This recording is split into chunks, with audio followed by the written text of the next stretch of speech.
හයි ඔයාගේ කොන්ද හිතනවා. ඒ කොන්දෙන් පටන් එන වේදනාව කකුල දෙකේ ගිහිල්ලා කරන් කනවා වගේ ඇදුම් කනවා වගේ වේදනාවක් එනවද? බත් කෙන්ඩ හරිය වේදනාව, තයි එක හරියෙන් නැත්නම් කලව හරියෙන් එන වේදනාව, ඒ වගේම කකුල් හිරිවැටිලා වගේ ගතියක්, යටිපතුල් හිරිවැටිලා වගේ ගතියක් ඔයාටත් තියෙනවද?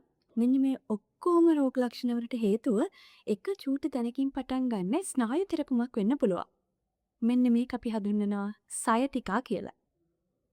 සයටික් කියන ස්නායුව තමයි අපේ ඇඟේ තියෙන දිග්ගම ස්නායුව. මේක ඒ ගමන් මාර්ගයේ තියෙන කොහොමන හෝ තැනක මේ කියන්නේ කශේරුවේ අස්ථි වලින් වෙනස් වීමක් නිසා වෙන්න පුළුවන්. නැත්නම් මාංශ පේශී වල තදවීමක් නිසා වෙන්න පුළුවන්. මෙන්න මේ ස්නායුව තෙරපීමකට ලක් වුණොත් සයටිකා කියලා අපි ඒ රෝගය හඳුන්වනවා. මම මේ සයටිකා පිළිබඳව මගේ පළවෙනි වීඩියෝ එකේදී හරිම විස්තරාත්මකව කියන දුන්නා මොකද්ද මේ සයටිකා කියන්නේ, කොහොමද මේක ඇති වෙන්නේ, මොනවද මේකේ රෝග ලක්ෂණ, කොහොමද අපි මේක සයටිකා කියලා අඳුරගන්නේ වගේම ගෙදරදීම මේ සඳහා කරගන්න පුළුවන් බෞද්ධ චිකිත්සක නැත්නම් ෆිසියෝതെරපි ව්‍යායාම මොනවද කියලා. මම ඒකෙදී ව්‍යායාම කරලත් පෙන්නලා තියෙනවා. මේ වීඩියෝ එක ගිහිල්ලා මුලින්ම බලලා එන්න. මොකද මුල් සති දෙකේ අපි කරන්න ඕනේ හරියට මේ ව්‍යායාම ටික විතරයි. දැන් මම අද මේ වීඩියෝ එකෙන් ඒකේ දෙවෙනි කොටස තමයි අරන් ඉන්නේ.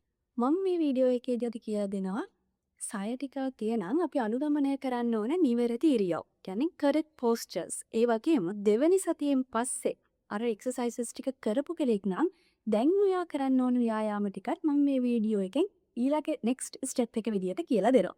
දිගටම එහෙනම් මාත් එක්ක රැඳිලා ඉන්න. අපි මුලින්ම කතා කරමු correct postures. ඒ කියන්නේ නිවැරදි ඉරියව්. අපි නිදාගනින්දී මුලින් අතර නිදාගන්න එක කොහොමදවත් කරන්න හොඳ දෙයක් නෙමෙයි. අපි නිදාගනින්දී මුලින් අතර නිදාගන්න එක සම්පූර්ණයෙන්ම නවත්තන්න ඕනේ. මුලින් අතර නිදාගන්නවා කියන්නේ නරක ඉරියව්වක්. මෙතෙන්දී අපි නිදාගන්න ඕනේ එක්ක පැත්තට නැත්නම් සයිඩ් ලයින් එකට. එහෙම නැත්නම් මම මේ පෙන්නන විදිහට උඩ බැලිය අපිට උඩ බලාගෙන. අපි උඩ බලාගෙන නිදාගන්නවා නම් බෙල්ලේ කර්ව් එක හොඳට මේන්ටේන් වෙන විදියට පොඩි කොටයක් පාවිච්චි කරන්න ඕනේ. බෙඩ් ෂීට් එකක් 4ට 5ට නමලා වගේ ඒ උස ප්‍රමාණය හොඳටම ඇති. ඊළඟට දන හිස් දෙක යටිනොත් මම මේ පෙන්නන විදියට කොටයක් තියාගන්න ඕනේ. අපි පැත්තට නිදා ගන්නවා නම් මේක ඊට වැඩිය වෙනස්. එතෙන්දී අපි උස කොටයක් පාවිච්චි කරන්න ඕනේ. බෙල්ල ඕනවට වඩා නැමෙන්නෙත් නැතුව ඕනවට වඩා කෙලින් වෙන්නෙත් නැති වෙන්න තමන්ගේ බෙල්ල අලයින්මන්ට් එක හරියට තියෙන විදියට කොට්ටේ පාවිච්චි කරන්න ඕනේ. ඒ වගේම දන හිස් දෙක මැද්දෙන් මම මේ පෙන්නන විදියට කොටයක් තියාගන්න ඕනේ. මෙන්න මේ ඉරියව් වල තමයි අපි නිදා ගන්න ඕනේ. ඒ වගේම අපි වැඩ කරනවා නම් කියන්නේ පුටුවේ වාඩිලා ඉන්න කෙනෙක් නම් ඔයා දිගටම නැත්නම් ඩ්‍රයිවිං කරන කෙනෙක් කියලා හිතමු ටිකට ගොඩාක් ලොන්ග් ඩිස්ටන්ස් ඩ්‍රයිව් කරන කෙනෙක් නම් පොඩි බෑක් සපෝට් එකක් ඔයා තියාගන්න ඕනේ. මම මේ පෙන්වන විදිය බෑක් සපෝට් එකක් ඔයාට යූස් කරන්න පුළුවන්. එයාගේ වාහනේ කාර් ෂීට් එකේ ඩ්‍රයිවිං ෂීට් එක හරියට කම්ෆර්ටබල් නැත්නම් පිටට. ඒ වගේම ඔයා මහාන කෙනෙක් නම් කම්පියුටර් එකේ නිතර වැඩ කරන කෙනෙක් නම් ඒත් හොඳ බෑක් සපෝට් එකක් තියෙන අපි ergonomic chair කියලා හඳුන්වනවා. මෙන්න මේ වගේ chair එකක් ඔයාට යූස් කරන්න පුළුවන්. අන්න ඒ වගේ බෑක් සපෝට් එක, බෙල්ලේ සපෝට් එක හොඳට තියෙන chair එකක් ඕනේ අපි යූස් කරන්න. මොකද අපි පැය 3කට 4කට වඩා ඒකේ වාඩිලා ඉන්න එක දිගට. ඒ වගේම ඔයා නිතර ඉරියව් මාරු කරන්න ඕන. අඩුම පැයෙන් පැයටවත්. නැත්නම් පැය භාගෙන් පැය භාගයටවත් ඉරියව් මාරු වෙනවා නම් හොඳයි. වාඩි වෙලා ඉන්න කෙනෙක් නම් පොඩ්ඩක් ගිහලා නැගිටලා ඇවිදලා ඉන්න. නැගිටලාම ඉන්න කෙනෙක් නම් පොඩ්ඩක් වාඩි වෙලා රෙස්ට් එකක් ගන්න. ඒ වගේම සමහර පෝස්චර්ස් වෙන බෑක් පේන් එක වැඩි කරන අපි ඒකට කියනවා ගොඩක් ඕනවට වඩා කෙලින් ඉන්නවා නම් කෙනෙක් ඒකත් හොඳ නෑ. ඕනවට වඩා පොන්දෙන් නැමිලා ඉන්නවා නම් ඒකත් හොඳ නෑ. මෙන්න මේ වගේ පෝස්චර්ස් තියෙනවා. ඔයාට ළඟම ඉන්න ෆිසියෝതെරපිස්ට් කෙනෙක් ළඟට ගියොත් ඔයාගේ පෝස්චර් එකේ මොන හරි වැරදි තියෙනවා. ඒ ඇසෙස්මන්ට් එක කරලා බලලා හරියටම ඔයාට ඒ ගැන කියලා දෙන්න. දැන් අපි බලමු අපේ වැදගත්ම ස්ටෙප් එක. මේ මුල් සති දෙකෙන් පස්සේ අපි කරන්න ඕන ව්‍යායාම. මේ ටික කරන්නේ අර මුල් සති දෙකේ හොඳට අර මම කලින් කිව්ව ව්‍යායාම ටික කරා නම් විතරයි. ඒ ටික කරලා දැන් ඔයා පොඩ්ඩක් එක්සර්සයිස් වලට ගහුරු වෙලා තියෙන්නේ. ඒ වගේම ඒවයින් කිසිම වේදනාවක් නැහැ කියලා ඔයාට දැනෙනවා. ඔයා අර කිව්ව රෙපිටේෂන් ගානම දැන් ඔයාට තම පහසුවෙන් කරගන්න පුළුවන් නම් තමයි මෙන්න මේ එක්සර්සයිසස් වලට ඔයා යන්න ඕනේ. ඒ වගේම විශේෂයෙන්ම කියන්න ඕන ඔයාට මේ වේදනාව ගොඩක් වැඩි නම් ඉවසන්න අමාරුයි නම් ඔයා කාලයක් තිස්සේ මේකෙන් පීඩා විඳිනවා නම් අනිවාර්යයෙන්ම වෛද්‍යවරයෙක්ගේ හරි ෆිසියෝതെරපිස්ට් කෙනෙක්ගේ හරි කන්සල්ටේෂන් එකක් ගන්න ඕනේ. ගිහිල්ලා ඒ අදාළ ට්‍රීට්මන්ට් වලට යොමු වෙලා තමයි පස්සේ එයාලා එක්සර්සයිස් ප්ලෑන් එකක් හදලා දෙනවා. එතකොට තමයි මේ විදියට එක්සර්සයිසස් කරන්න ඕනේ. හරි අපි යමු අපි එක්සර්සයිසස් වලට.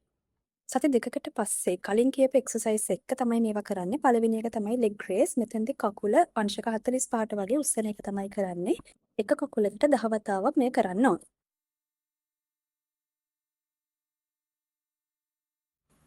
දැන් අපි යමු දෙවෙනි එක්සර්සයිස් එක. Side line leg raise. පැත්ත හැරිලා යට කකුල නමාගෙන අනිත් කකුල අංශක 45කට එසවීම තමයි මෙතෙන්දි කරන්නේ. මේකත් එක කකුලකට 10 වතාවක් කරන්න ඕනේ.